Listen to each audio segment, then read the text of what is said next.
nagbuwag. We used to fight a lot. We didn't understand each other and siguro yung pride na rin. Nag-away. Nag-start na noon na pag nag-away kami talagang bugbugan na talaga.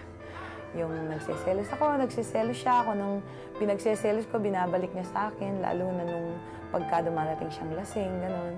So ang tendency talagang nagbubugbugan kami. Nalagyo. Iniwanan kami ng tatay ko. And ang sakit nun. Apan nag-uli, ilang mga ngilngig na sugilanon, musunod na.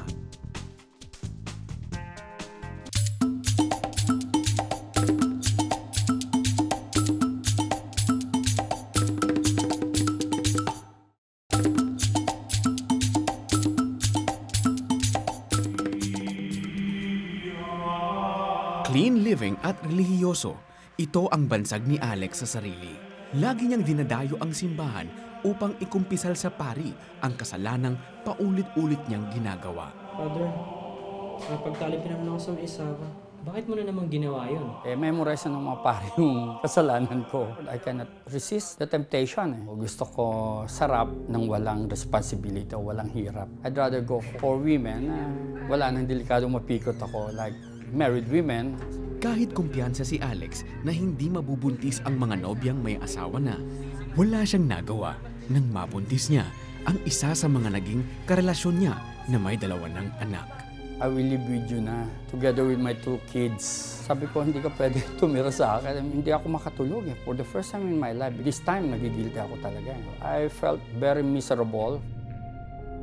Ang masaklap, matagal nang hindi sumisiping ang nobya ni Alex sa asawa nito.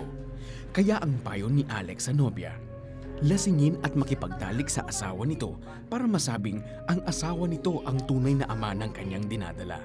Bagamat naging matagumpay sila sa kanilang plano, nagkaroon ng miscarriage ang nobya ni Alex. When the time she told me, I didn't see her anymore. From then on, sabi ko, ayoko na. I think I don't want to have any relationship anymore. Sinama siya ng kaibigan sa isang Kristiyanong pagtitipon. Sumagi sa isip ni Alex na pagkakataon ito upang muli siyang makahagilap ng mga babae. Subalit, hindi ganda ng mga babae sa paligid niya ang kanyang nasumpungan. The speaker caught my attention and he gave an invitation. If you want to accept Jesus, if you want to have peace in your life, you have to repent of all your sins and invite Jesus to be your Lord and Savior. If Jesus can provide the solution, then I could be free. I don't have to struggle. Then I want that peace. I want that Jesus. When I accepted the Lord, as He promised, the Holy Spirit will come inside your heart. And you will have the peace of the Holy Spirit, which you cannot explain. And that's what exactly I felt. Itinigil ni Alex ang pakikipagrelasyon sa iba't ibang babae at hindi na muling ginambala ng nobyang nabuntis. Nagtrabaho ng tapat bilang abogado si Alex ng Philtranco Bus Company. Bahagi ng patakaran ng kanyang kumpanya ang pagsailalim ng mga empleyado nito sa check-up. Tinurukan si Alex ng isang kemikal upang suriin ang kondisyon ng kanyang kidney. Sa halip na makatulong ito, naging dahilan ito ng kanyang 3 araw na pagkakoma at naging parang isang 7 taong gulang na bata ang naging kapasidad ng kanyang utak. I remember my gun on my attache case. I heard that the doctor will visit me that day. Babarilin ko siya. Papatayin ko talaga. Galit ako eh. Sinira niyang buhay ko, di ba? Bubuksan ko, nakita ko yung Bible. Oh, God, I'm a Christian na. I should not think of killing somebody else. Yeah, Lord, sorry. But yung loko-loko, sorry, Lord. Pinapatawad ko na yun. Imagine, napatawad ko. Dumating bigla. Siya yung company retained physician ng Philtranco. At sinasabi niya, swerte ka, bata. Kasi dito kayo nabutan ng epilepsy mo. Ako, Dok, hindi ako epileptic. I'm a long-distance swimmer sa NCAA. Kaya sabi ko, pasalamat ka, binobola mo pa ako. Kung hindi, patay ka. Kung hindi ako Christian. Dahil sa 9 na buwan ang tinitiis ni Alex ang kondisyon habang nagtatrabaho sa Philtranco, nagdesisyon siyang itigil ang pag-inom ng gamot at isuko na lamang sa kamay ng Diyos ang kanyang karamdaman. May yung sekretary ko, nakapapanganak lang. Boss, sabi niya, niloloko mo pala kami all these years. Ito na yung pinatatype mo sa akin, kapal. I recognize handwriting ko yun. How could I research this? I have the mentality of a 7-year-old. How could I research with 116 footnotes? Lord, thank you for healing me. Thank you, Jesus, for healing me. Thank you. From then on, I know I'm healed. Ang pagkamit ni Alex ng mga tagumpay sa larangan ng shooting at archery ang naging patunay ng kanyang ganap na kagalingan. Taong 1984, nang pagkalooban ng Diyos si Alex ng asawa at masaya silang nagmamahalan sa loob ng 27 taon. It never entered my mind what's his past. Diba usually when you get married, meron yung doubt, may fear, no? That time wala talaga. I knew in my heart that he will never do anything that he will regret, especially in the eyes of God. Because I know that he's a guy who feared God. And when you have the Holy Spirit, you can overcome all kinds of temptation. Well, whatever problem we face, the Lord can provide the answer. Palahubog nga mister, Silosa nga asawa, inahan na namiya, amahan nga irresponsable. mga rason para magbuwag, mag-away, maglalis ang mga pinangga sa kinabuhi. In our Valentine's exclusive atong paghahisgutan ang love and reconciliation. We're talking about people who are not in perfect relationships but nevertheless, they were redeemed. Atong hisgutan ang magtiayon nga after nagbuwag for 10 years, they decided to get married again. George and Tin Ibarreta will prove to us that love is sweeter the second time around. These and more when Kausaban returns. We used to fight a lot. We didn't understand each other and siguro yung pride na rin. Mga revelasyon sa usa ka nagbuwag nga magtiayon at angi. Mga igala namong Bisaya, narito na ang Kausaban na 700 Club Bisaya. Kita na pong mga Bisaya karon ang bida. Mapapanood tuwing Sabado sa Cebu, Dumaguete, Iloilo, Bacolod, Davao, Tagum, General Santos at Zamboanga. Tutok na and be inspired every week dahil Posible ang Kausaban.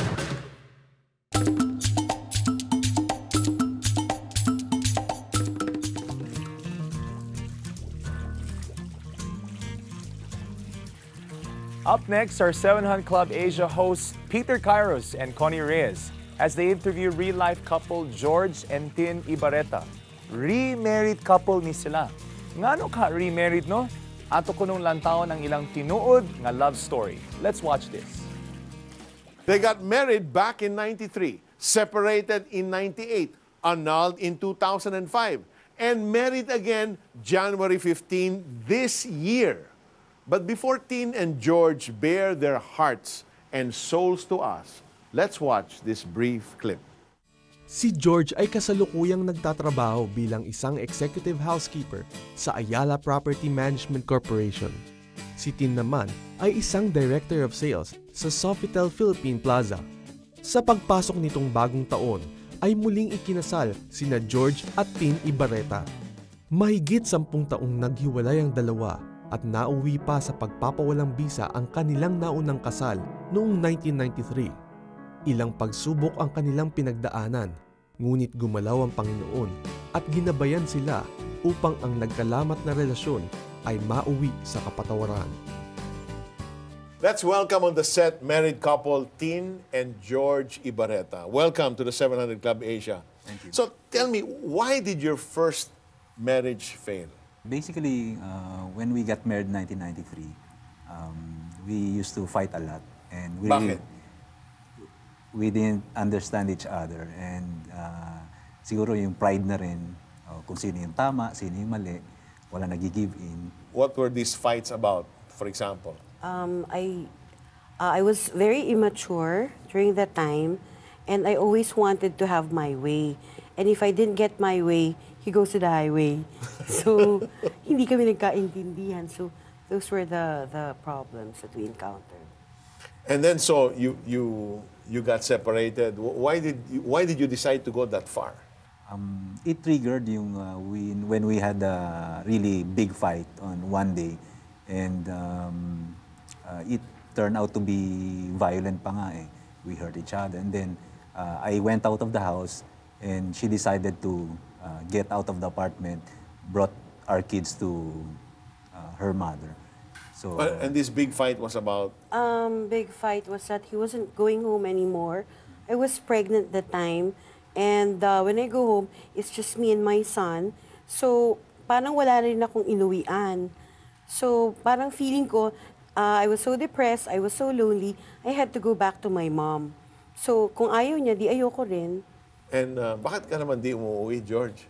I already, before we had the separation, I was already starting another relationship. So, yun, I think medyo naghihinala na siya noon at that time.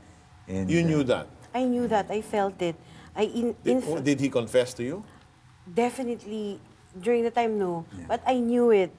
I even saw the business card because he came from a trip from Bohol, and I saw the business card of the lady, and I knew it was it. I knew even the tarshare, that stuffed toy, I knew, and I confronted him, are you seeing another woman? Of course, he denied. All the guys denied. Alam mo, you should know this, George. The women, they have a radar. Yes. I can't explain it. They just know it. Every time my wife would ask me, with whom are you with? Para bang, I mean, during those times, no matter what I said, she knew. Yes. I could see it in her eyes, in her expression, and I knew what was coming next after that. What's the biggest lesson you've learned? You've been separated, what, 5 years? Ilang taon ba yung separation nyo? 7. 7 years. So in 7 years, wala kayong contact, absolutely, with each other?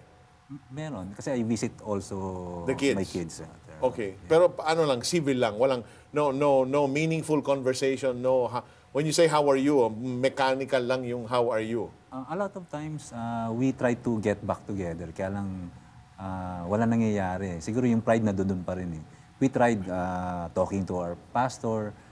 Pero siguro ako, on my part, parang sa akin, sige, subukan natin pero wala talaga yung commitment na to work things out talaga. So wala nangyayari. But you filed for annulment. Yes. In spite of doing that, you had this desire of getting back together. Yes, basically. In these 7 years, what's the lesson you've learned when being separated from one another? There's one real lesson that you learned. Ano yun?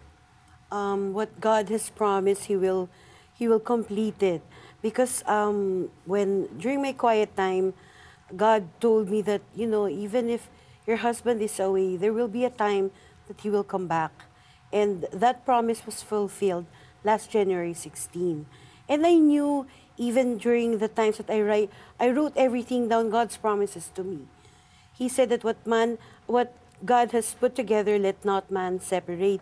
So I relied on that word, and it's true. And so I just prayed and prayed until maybe the heart of my husband got softened, and he's So more... paano yan? Kanina, Tin, sabi mo, when I asked you, when you would fight, you said, I wanted it my way, Yes. and or nothing. No? But now that you're saying that God promised you, He spoke to you, Yes. that He's going to change His heart. So that means to say, your heart also, It was- you have to give in to your pride. You're going to take Him back in spite of what He did. Yes, God had to change me first. And you were willing to do that. Yes, I was willing to do that because I knew it was also partly my fault, 50% of that, and 50% was George. But I knew that I had to be open and I had to humble myself so that God can make miracles for us. And George, you said you had this desire. You honestly wanted to make the marriage work again, but Yes. sabi mo baka yung pride ang nagiging problema. Yes. I've learned that in a relationship like marriage, the most basic thing siguro is yung God should be in the center of it. Very basic, I was out of church. I didn't really... You were in church. Yes. You were out of church at that time. Okay. So I tried, we tried getting back together, but there's no really, that commitment to really work things out. Kapag medyo nagkaroon ng diferensya, ayaw na ako. So ganun lang palagi nangyayari. So I think God should be in the center of it and really obedience to God. And of course, with the help of your friends in the church, you'll make it. So what would you advise married couples right now that their marriages are in turmoil and they're probably thinking of separating? What would you advise them? Basically, I would tell them to really be patient and believe that that marriage will last forever because God ordained that marriage to be forever. Hindi naman pwede yung pag hindi mo nagustuhan, parang i-dispose mo na, gano'n. So be patient and ask help from maybe from a mature couple or from a church na who has went through the same problem, same relationship, for them to really know what to do. So, Tin, how did you settle in your heart that, George had a relationship, I'm going to forgive him? I really prayed for him to come back to us, and I knew no matter what his mistakes were, I would be able to take him back because I want our family to be together. My sons will be very happy, and they're very happy now, and it would be a good testimony to other couples. I knew that during that time that we were separated, I knew that this time would come that we will be able to bless other couples. You knew that? I knew that. See, I told you, iba talaga yung radar ng wives. Women really have these special gifts. Alam mo, painit at painit itong discussion. When we come back, Connie will tackle part 2 of this interview and go into other details of the relationship. Kaya, don't go away. Palahubog o palikero nga mister, silosa nga misis. Atong saksihan ang malisod nga kinabuhing magtiayon ni Susan Pangilinan. Musunod na. Hay, ang buhay, paikot-ikot lamang. Minsan sa itaas, minsan sa ibaba. Minsan o madalas, walang-wala talaga. Buti na lang, may kaibigang makakausap. Kahit malayo ka man, pwede mo kaming tawagan. 1-800-1888-8700. We're here for you, 24/7.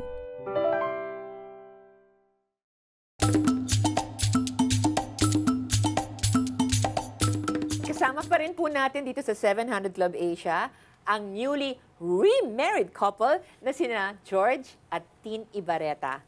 George, tell me, how did you pursue Tin? Nahirapan ka ba? Binola mo? And the joke.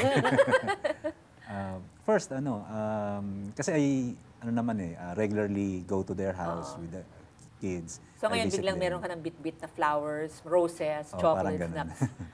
And then I asked if we can talk, and then we talked about it, so pinaalis mo na yung mga bagets. If it's possible na to reconsider of getting back together. Was it easy for you, Tin, to take all of this? When he said, let's talk about this again. And di ba medyo nth time na kasi you tried kanina, di ba? You tried to get back together again. So, parang di ba nag-roll yung eyes mo? Parang eto na naman kami. This time, parang I believed him kasi I heard that he went back to discipleship. Parang feeling ko... He went back to church? Oh, he went back to church. Uy, totoo to. He seek the guidance of a pastor. Tapos he went... ang bilis ng chismis, nakarating na agad sa'yo. Ano nga ba yun yung... He went to this Victory Weekend again. So parang sabi ko, parang totoo na to. Parang retreat kasi yun, di ba? Over the weekend. Okay. And then he had to do it again. So this time, sabi ko, sige, why not? Napaka-open kasi ng heart ko, hindi ko alam kung bakit. Alam bakit. nyo, hindi siguro ninyo alam, yung mga anak nyo doon siguro sa corner, nakikinig siguro sa inyo, nag-cheer doon, come on, mommy, come on, daddy. How were the kids? How did they take all of this? Anong pangalan ng mga anak ninyo? And how old are they? Yano and Gio. Yano is 16. Yano and Gio, 16. Gio is 11. So, dalawang boys. Yes. You have 2 boys. Yes. 2 sons. So, what did they say? They were praying along with you na before pa. You mentioned that kanina, di ba? So, how was that? Parang sigurado na rin sila sa heart nila na now's the time? Did they tell you that? Not really, but you can see on their face that they were very happy. Yung may twinkle sa eyes ng mga bata. Medyo dumadalas na yung bisita ko, and then nakita nila na lumalabas na kami palagi.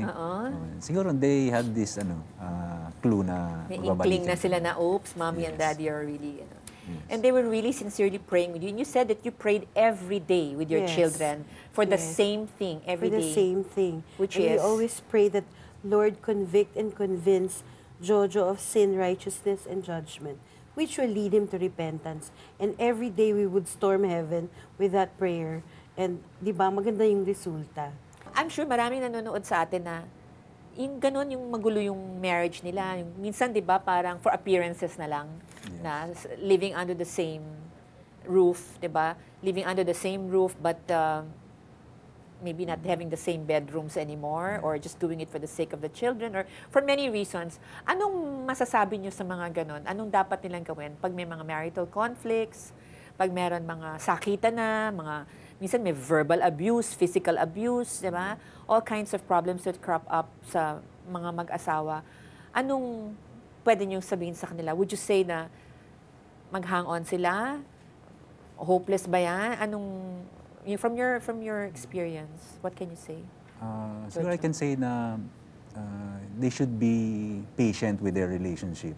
And they should, yes, you're correct, they should hang on and understand that it was God, si God ang nag-ordain ng relationship na yun. So, there's always hope kahit ano yung pag-awayan nila, kahit ano yung issue, there will always be hope if you really go to God and ask for His guidance. Would you say mas nabibuild talaga ang character pagka nag-asawa?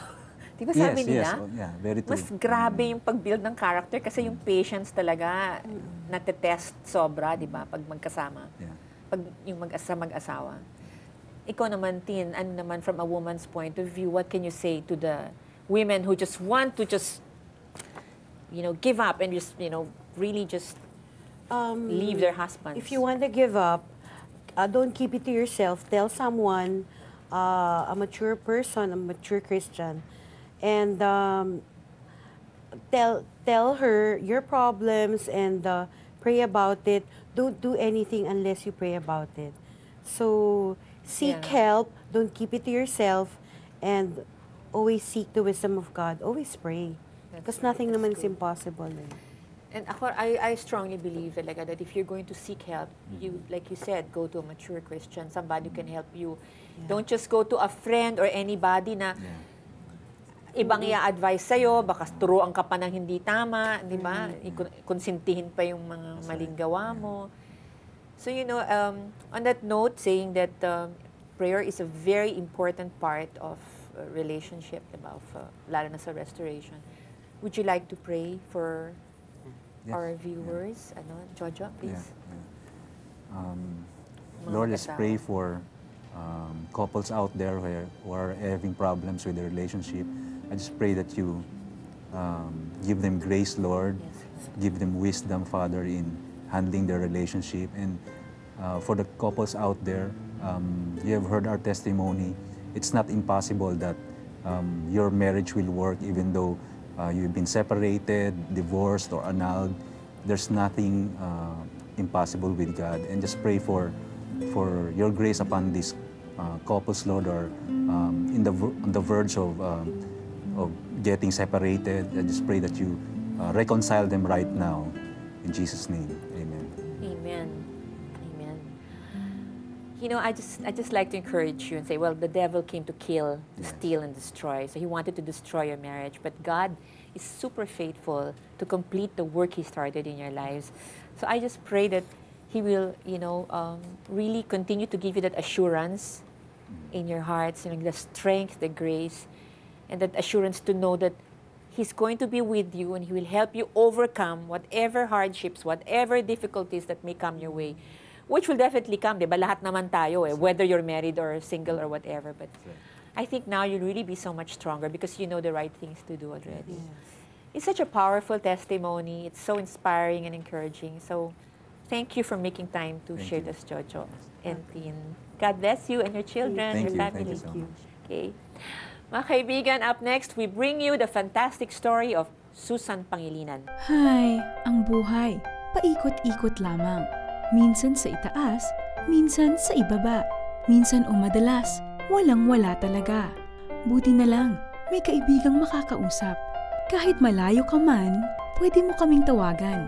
1-800-1888-8700. We're here for you 24/7.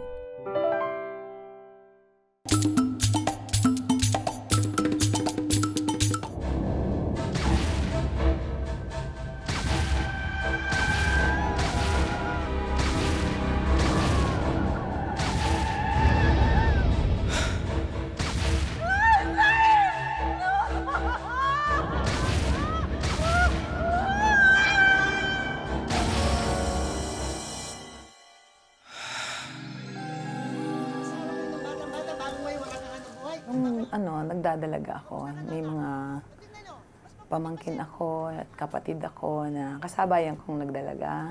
At nauna silang nag-asawa sa akin. And nakita ko yung buhay nila na buhay may asawa nila na it's an experience na para bang nakakatromang mag-asawa. Ninais man ni Susan na isang tabi muna ang kanyang damdamin. Subalit, nabago ang lahat ng ito nang makilala niya si Ray. Agad nabihag ang puso ng dalaga. Bata pa ako noon, I'm 14. Nakita ko lang siya parang na-love at first sight, ganun. Tapos parang nung niligawan ako, sinagot ko siya, pero hindi kami nagkikita. Actually, kahit na naging boyfriend, girlfriend, wala kaming pagkakakilanlan sa isa't isa. Pagmamahal sa kasintahan ang umiral kay Susan, kaya sumama itong magtanan kay Ray, bagamat hindi pa niya ito lubusang kilala. Hindi nagtagal, sila'y ikinasal. So, nun lang na talagang nagmag-asawa na kami. Doon ko lang siya nakilala na naglalasing pala siya, yung mga ganun, lasenggo pala siya. Akala ko sa asawa ko is yung hindi siya umiinom, mabait siya, yung ganun. Ang family nila is yung mahilig sa basag-uling, ganun. So, parang, kasi ang pangarap kong maging asawa yung nag-uopisina, pagdating niyang galing sa office, dadalhin ko siya ng sinelas, yung mga ganun ba na tipong gusto ko na yun ang pinapangarap ko sa buhay ko. Pero taliwas yun. So, napakagulo ng buhay namin talaga. Nag-start na noon na pag nag-away kami talagang bugbugan na talaga. Yung nagsiselos siya. Ako nung pinagsiselos ko, binabalik niya sa akin, lalo na nung pagka dumarating siyang lasing, ganun. So, ang tendency talagang nagbubugbugan kami talaga. Kahit na, siyempre, tao ka lang, gaganti ka, di ba? Pagka sinasaktan ka na. Pero, babae ka lang, wala kang magagawa sa lalaki. Talagang tendency, talagang bugbog ka talaga sa lalaki. Nandun na yung binugbog talaga ako. Yung sa comics ba, yung nakakakita ka ng estrella sa mata, yung gano'n. Kala ko sa comics lang yun eh. Yun, na-experience ko, nakakita ko ng estrella sa mata. Magkagayunman, pilit na lang niyang nilulunok ang mga hirap at sakit na ibinibigay ng kanyang asawa. Huwag lamang mahiwalay dito. At saka siguro yun ang heart's desire ko noon, na binibigay din ng Panginoon kahit hindi ko pa siya kilala noon, na hindi niya hinayaan na maghiwalay kami. Dahil yun ang gusto ko, na hindi ako makikipaghiwalay sa aking asawa kahit na anong mangyari. Nagpunta kami ng Tugigaraw for change life kasi nandun yung mga kapatid ko. Sabi ng asawa ko, we will start anew. Sabi niya ganun. So, nagpunta kami doon. Nagtayo kami ng sarili naming business doon. Na nagkaroon kami ng bahay doon. Pero, ang ini-expect naming buhay namin, hindi yung talagang anew na panibago na. All the more naging worse. Kasi ang business namin is nagpatayo kami ng parlor and a tailoring. Na ang ginawa niya, kinaibigan niya yung mga hostesses around the town. Dinadala niya sa parlor, tsaka sa tailoring. So, nagkaroon siya ng girlfriend na mga hostesses. At ako naman, ganun din naman ginagawa ko. Sabi ko, if you can do it, I can do it also. So, nangyari, nakikipag-contest ako sa kanya. Kahit hindi ko siya kasama, nagdi-disco ako. Kasama ko yung mga friends ko. Pero pagdating naman sa disco, kung sino-sino mga sinasayaw namin. Ang tingin sa akin ng mga tao doon is mababa akong uling babae, ganun. Pagdating ng punto na nagseselo siya talaga sa akin, away talaga. Habulan ng gunting dahil may parlor kami. Batuhan ng bote. One time nga, kumakanta ako isang gabi. Dumating siya, lasing-lasing, nagigitara yung tailor ko. Ang ginawa niya, kinuha niya yung gitara niya, pinukpok niya sa ulo ko. Talagang away na naman kami. Siyempre, so, Ang gambunga nga lang naman ng babae, di ba, sa away. So, ang nangyari, wala pa rin akong nagawa. Pero hindi pa rin kami naghiwalay. Hanggang sa dumating sa punto talaga, iniwanan ko na siya. Isang araw na yun na hindi ako nagpaalam sa kanya, dinala ko yung mga anak ko. Umalis kami, pumunta kami ng Manila. Pero pagdating namin ng Manila, meron akong, yung pamangkin kong kasabayan ko nga sa pagdadalag ako, sabi sa akin ng asawa niya, Tita, kung ikaw ayaw mo na talagang makisama sa asawa mo, eh, pangatawanan mo. Pero kung babalikan mo siya, ngayon palang bumalik ka na, sabi niya gano'n sa akin. Dahil baka mahuli ng lahat, magkaroon siya ng anak sa ibang babae, kahit gustuhin mo pang bumalik, hindi ka na makakabalik. So, nangyari, nag-isip ako ngayon. Ang mga salitang yon ang nagpabago sa desisyon ni Susan na bumalik dahil sadyang mahal na mahal pa rin niya ang asawa at umaasa pa rin siya na darating din ang araw magbabago ito. Subalit, kasi nagtitipid tayo, anak eh. Tsaka mas masarap yung kain tayo sa... Dumating ako doon, alas 5 ng hapon. Sandali na lang. Kukuha kayong tubig. Sandali na lang, ha? Dad, nandito. Naabutan ko sila nakahiga. Nakaunan yung ang babae sa braso ng asawa ko. So, nangyari talagang away talaga yun. Wala nang nagdadabog!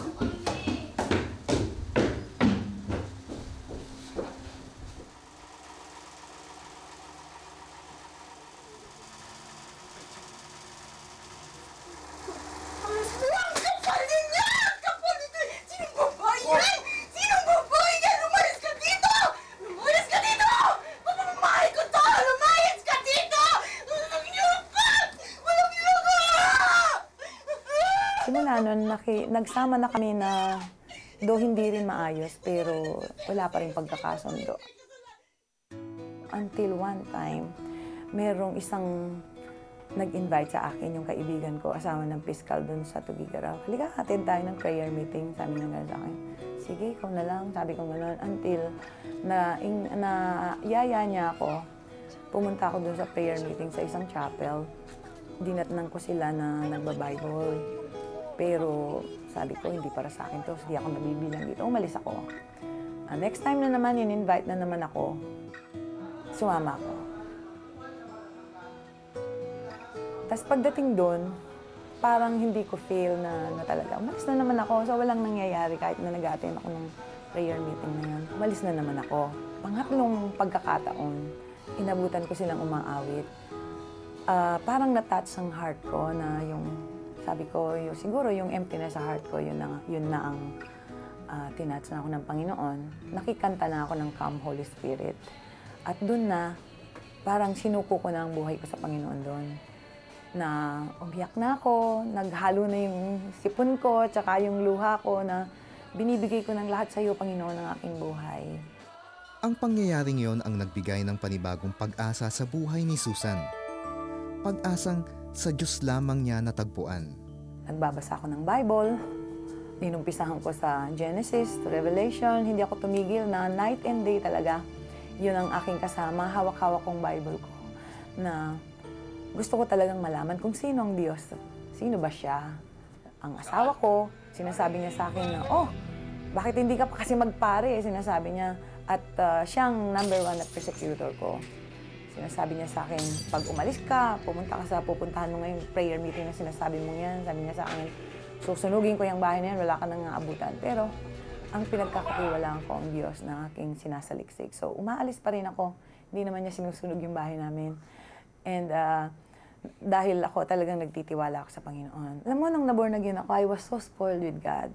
Kahit anong hingin ko sa Kanya, binibigay niya. Maliit, malaki. For me, malaki na yung hiningi ko sa Panginoon na, Panginoon,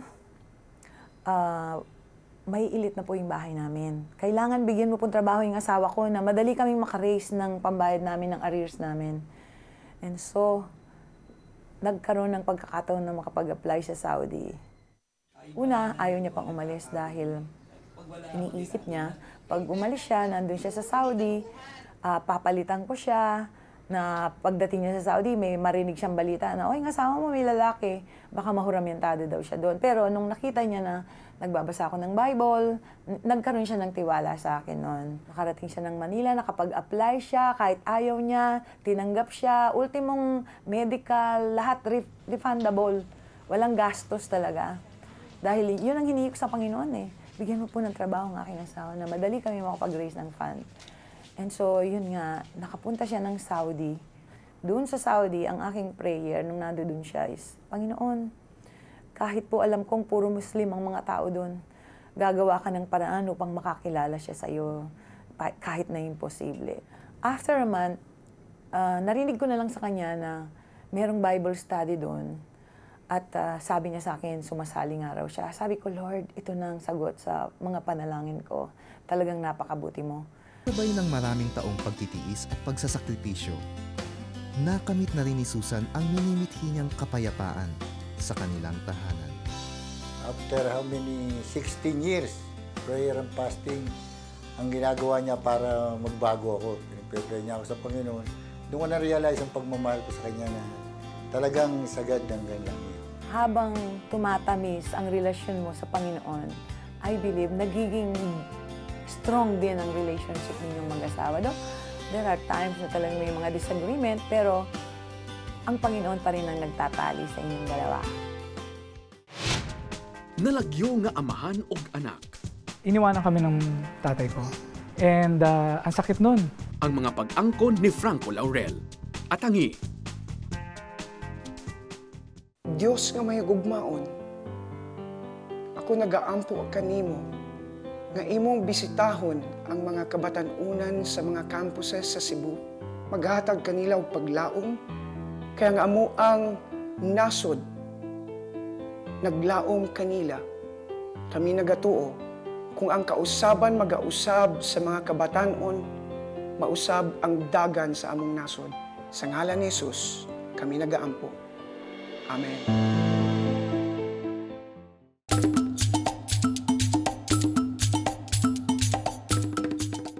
At this point, we would like to read some feedbacks from our viewers. Ang kining isa gikan sa Osaka anonymous texter.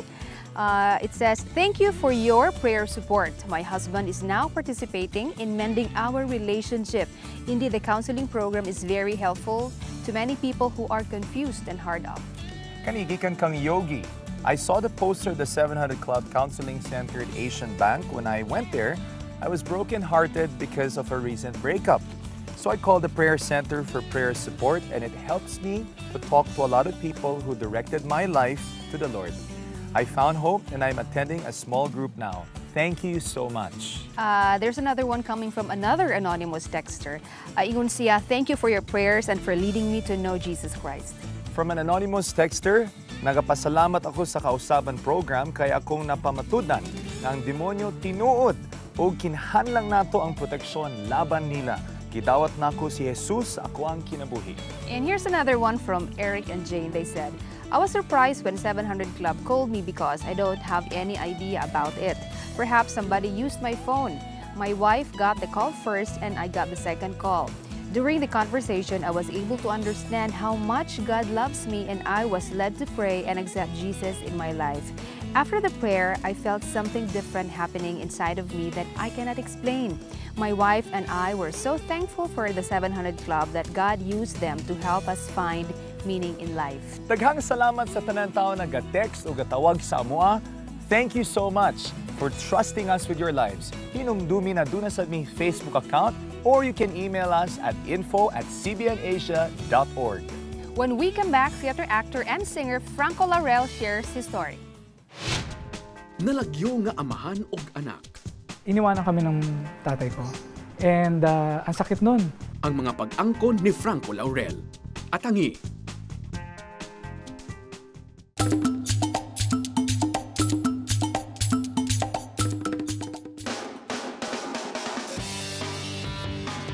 Kilalang sikat na TV personality at theater actor si Franco Laurel. Noong Aliw Awards 2009, tinanghal siyang Best Stage Actor sa pagganap niyang Jose Rizal sa dulang Isang Panaginip na Philly. Nagsimula si Franco sa pagtatanghal sa teatro noong 1999. at sumikat siya sa musical play na Rama at Sita. Ang teatro rin ang naging daan para makilala ng aktor si Jesus. It was Princess Punzalan who invited me to a Bible study group with other celebrities at that time. I remember we were studying Galatians. And then I believe at that moment in time, God spoke to me and opened my eyes. And I felt na this is really good. Ayon kay Franco, hindi naging madali ang kanyang paglago bilang isang Kristiyano. Kung hindi ako Kristiyano, siguro nabaliw na ako. Personally, professionally, financially, there were just a lot of challenges. O hindi ko siguro alam kung paano ko haharapin yung mga problema na yun. And so, because of that, even the way I view life now, and pati yung pakikutungo ko sa mga tao, pati rin yung attitude ko sa trabaho, nagbago rin, you know. And I think one thing that made me realize that is I'm grateful. I became very grateful for everything that God has given me. Ang hindi alam ng karamihan, naging instrumento ng Panginoon ang pagpasok ni Franco sa teatro upang baguhin ang pinakamalaking hinanakit na kanyang dinala sa mahabang panahon. Iniwanan kami ng tatay ko. Iniwanan niya yung nanay ko at saka mga kapatid ko, kami. And ang sakit nun. Ang sakit nun eh. Siyempre, nung iniwanan niya kami, hindi pa ako Kristiyano. Ang dami kong sinabi na hindi maganda. Ang dami, sobrang galit na galit ako sa kanya. May unforgiveness sa puso ko.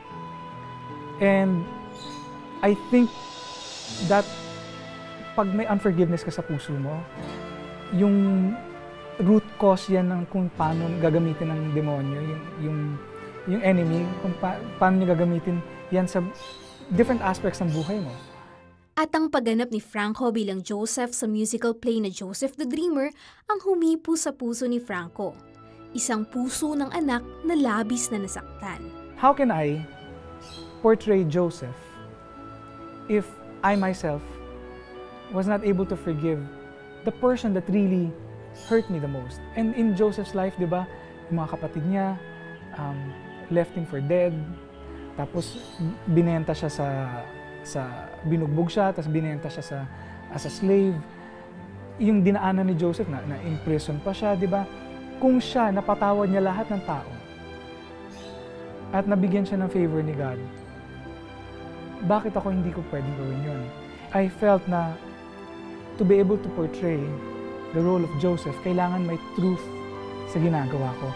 And it's not just about acting, it's about a personal, yung personal truth. So, noong time na yon, sinabi ko talaga, Lord, I forgive my father. Ang pagpapatawad na malayang ibinigay ni Franco sa kanyang ama ang mas lalo pang nagbago ng kanyang buhay. So mas naging masaya akong tao, naging mas magaan akong tao. And more than anything, Lord, mahal ko ang tatay ko. And that just really took a big tinik out of my heart. Dahil doon. So nagpapasalamat ako talaga sa Panginoon na no matter what, there's one thing that's constant in my life, and that is God and His love for me. Ang positibong pananaw ni Franco sa buhay at pagsunod niya sa Panginoon ay pinalitan ni Jesus ng maraming pagpapala sa kanyang buhay. Of course, there are things that I'm dreaming of and I still want to do, you know. Pero susunod lang naman ako sa Panginoon eh. Like what I said, ayokong pilitin ng hindi naman talaga para sa akin. And I want to be in the center of God's will for my life.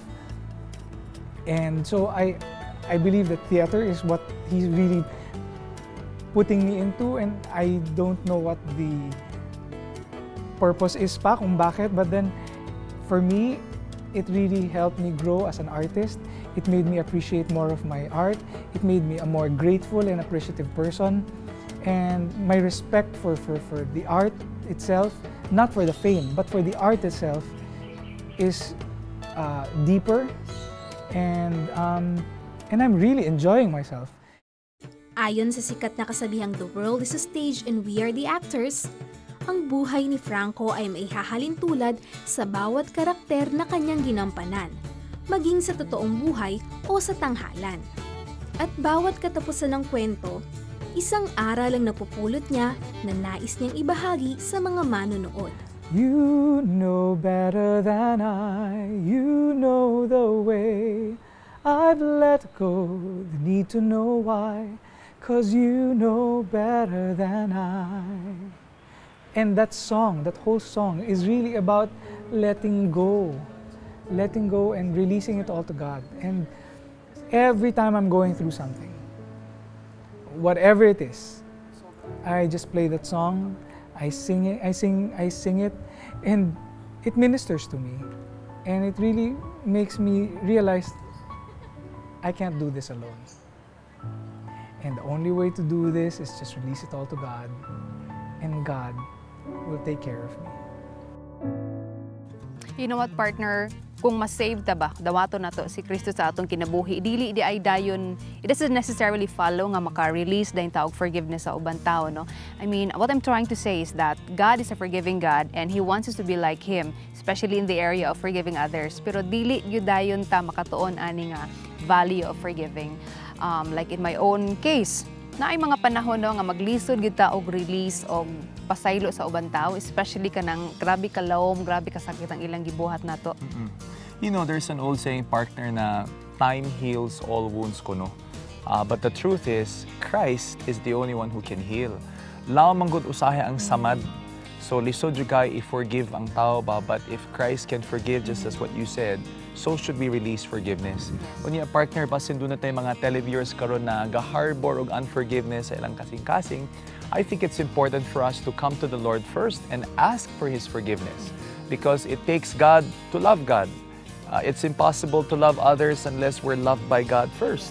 So, importante sa partner no nga, we have to understand that clearly God stated in the Bible na He cannot forgive us if kita dili sad mo pasaylo sa ubang tao. That's true. That's true. If you're watching this program right now, unya medyo ang mensahe namo kay ni touch gyud sa inyong hearts.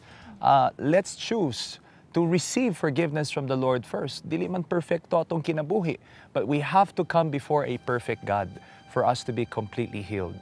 Let's pray.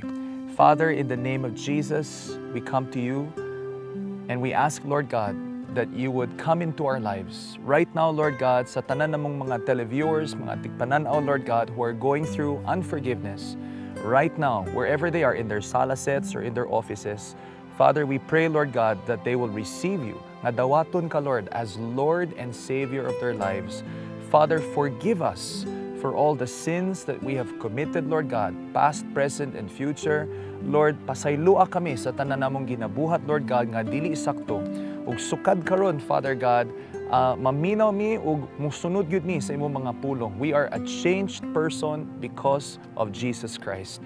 And we want to thank you, Lord God, that from here on, we have the ability to forgive. Ivy, maybe you'd like to pray for others? Yes, we also would like to pray katong mga atong viewers nga doon na sila yung mga kasuko o kaligot-got sa ilang mga probably pareho kang Franco nga doon na siya kalagot or kasuko sa iyang father, or probably it's not your father, it could be your mother, your sibling, amigo or amiga. We would like to ask God to take you to the process of reconciliation similar sa nahitabo kang Franco. So Father, in the name of Jesus, Lord, we come to you. You are the ultimate healer, Lord. Father, usahay Lord, lisod kaayo mi nga mo release og forgiveness, especially kung nasakitan gid mi pag-ayo. But Father God, ang imong gusto mahitabo sa among kinabuhi, Lord, is that you want us to be reconciled, nga magkahiusa mi, mag-release mig pasaylo, Lord, ug magkahigugmaay mi. But Father, ang among pag-love each other dili possible, Lord, if we do not release forgiveness. So Father, cause each person watching the show right now to release forgiveness, Lord. Ang pagpasaylo ugad usahay difficult, but forgiveness is a choice. Musunod na ang among emotion, God, and when we release forgiveness, we just want to trust you that you're going to do the rest, Lord. So Father, I pray, pray, Lord, that for every person watching right now, nga dunay broken relationship, it could be a relationship sa ilang kaminyoon, God, friendship, or whatever, Lord. I pray that you bring reconciliation. You cause everyone, Lord, you cause their hearts to be soft and tender, to receive love from you first and foremost, to receive your forgiveness, so that in turn they can also release forgiveness. Thank you, Lord, and this we pray in the mighty name of Jesus. Amen and amen. If you prayed with us and if you choose to be reconciled with God and to other people, please pahibaw ami. Type oo, space, kausaban, and palihog i-text sa mga numbers nga naka-flash karon sa inyong mga screen. Also, if ganahan mo makig-istorya sa among mga counselors, kung doon na gud mo'y mga kasuko nga di gud ninyo ma-let go, you can call them at 1-800-1888-8700. Libre ne, walay bayad. So call now. One more story on reunion and forgiveness when we come back in Kausaban. Kung nidungan kamo sa among pag-ampo ug inyong gidawat si Jesus na Ginoo ug manunubos sa inyong kinabuhi, balitai kami. Mag-text oo space kausaban ug isend sa among smart number 0947-606-8060, Globe number 0915-225-3234 ug sa Sun number 0923-428-2915. Nawad-an og mga ginikanan. Ang paglaki ng walang magulang, mahirap. Kasi yung kalooban, yun yung iyong kalaban. Atong susihon ang kahimtang ni Marnie karon. Hapit na. Pwede na ninyong ipadala ang inyong mga donasyon o membership contribution sa 700 Club Asia pinaagi sa M. Luwilier Kwarta Padala at tulang sa pinakaduol nga M. Luwilier branch sa inyong lugar. Mag-fill out lang og customer information sheet ug isulat kini.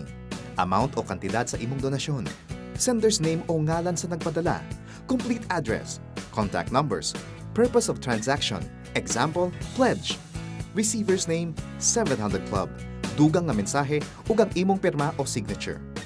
Ayaw kalimting isulat ang imong kompletong address ug contact numbers aron among ipadala ang resibo sa imong donasyon. Ihatag sa counter ang imong form, kauban ang donasyon, ug huwata ang kopya sa imong transaction. Sayon og dali lang dili ba? Libre pa ang pagpadala sa imong donasyon. Mao nang pag-donate na.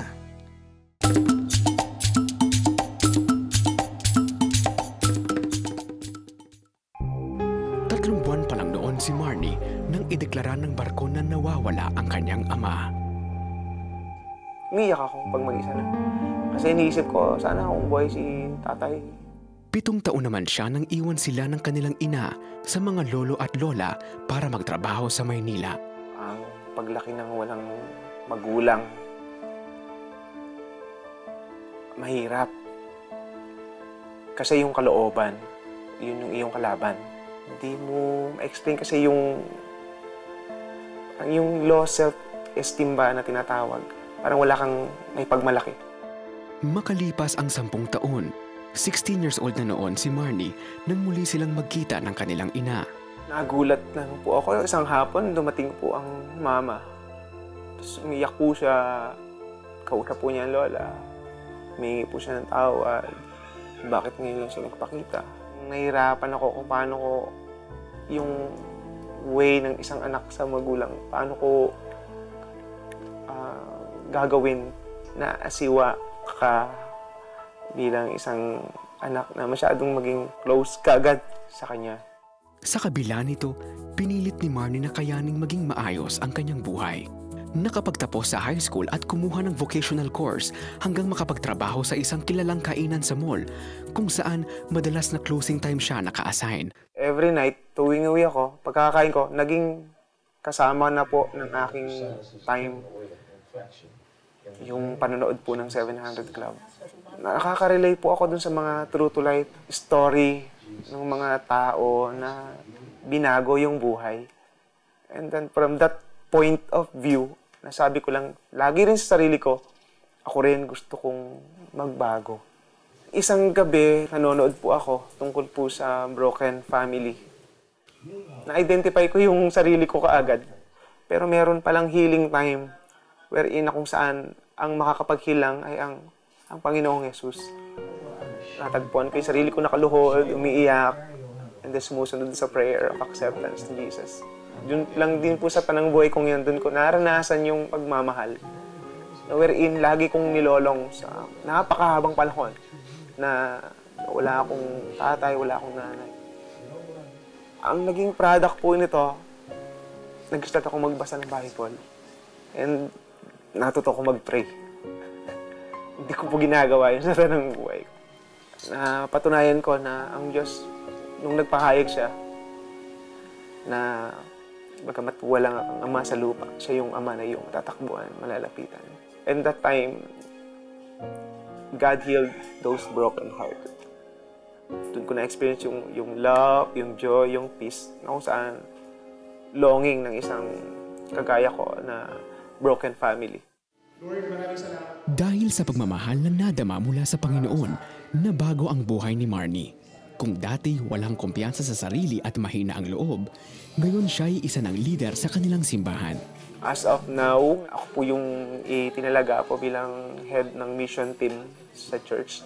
Sinasamahan ko po ang mga kapatiran sa paghayo po sa mga barangay para magbigay po ng encouragement, exhortation, tsaka i-build up din po sila bilang mga leader ng church. Sa mga magulang, siguro po bago po kayo umalis o mga ibang bansa, ipaliwanag nyo kung ano yung dahilan kung bakit kayo aalis. Kasi ang higit na kayamanan ng isang kabataan ay ang kanyang damdamin. Sa mga kabataan, kagaya ko, na nakakaranas ng walang magulang, dahil walang ama, walang ina, o produkto ng broken family, hindi pa naman huli ang lahat. Nandiyan ang Panginoon. Kagaya ko, na naranasan ko, na muli nagpanauli, hindi lang ng relasyon ko sa Panginoon, hindi ng relasyon ko sa pamilya ko. Pinagliyuman si Marnie at ang kanyang ina ng panahon. Pinagbuklod naman sila ngayon ng Panginoon sa isang pananalig. At ito ang nagpatatag ng kanilang relasyon bilang mag-ina. Si Mama naman po kasi siya po naman yung mother na ipapakita naman po niya lahat ng magagawa po niya. Sabot kaya niya na makabawi sa kanyang mga anak. Siguro po ang pinaka-masaya pong part, yung sharing time. Lagi namin binabalikan yung pagkakilala namin sa Panginoon. Ang mahalaga, pwedeng magsimula ulit. Partner, we hope no nga ang atong mga family members nga nananaw today na agad sila'y nakutlo. And before tamubiya, ato silang pabawonan aning pulong sa Ginoo that's found in Mark chapter 11 verse 25 nga nagaingon. Ug inigtindog ninyo aron sa pag-ampo, kun aduna kamoy kayugot bato kang bisan kinsa pasaylua kini aron ang inyong amahan nga anaa sa langit mopasaylo usab kaninyo sa inyong mga paglapas. And from the Amplified Bible, the same verse reads, "And whenever you stand praying, if you have anything against anyone, forgive him and let it drop. Leave it, let it go. In order that your Father who is in heaven may also forgive you your own failings and shortcomings and let them drop." You know, there is no such thing as a perfect relationship, but there is a perfect God. Ug kung ang Ginoo gani mang lihok sa inyong kinabuhi, iyang hatagan og kalipay, kalinaw ug puno sa paghigugma ang inyong relationship. Tinood yun na, partner.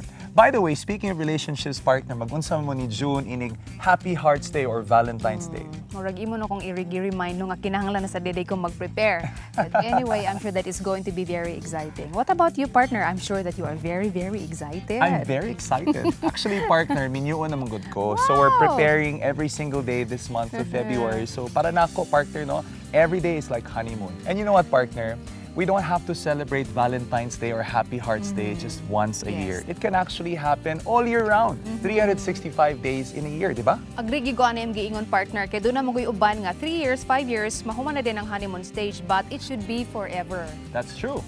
And to all couples watching us today, let God be involved in your love triangle. Let God be the center of your lives and let God be the foundation of all things. See you next week. Bye! Bye, everybody! Mga igala namong Bisaya, narito na ang kausaban na 700 Club Bisaya. Kita na pong mga Bisaya karon ang bida. Mapapanood tuwing Sabado sa Cebu, Dumaguete, Iloilo, Bacolod, Davao, Tagum, General Santos at Zamboanga. Tutok na and be inspired every week dahil Posible ang kausaban.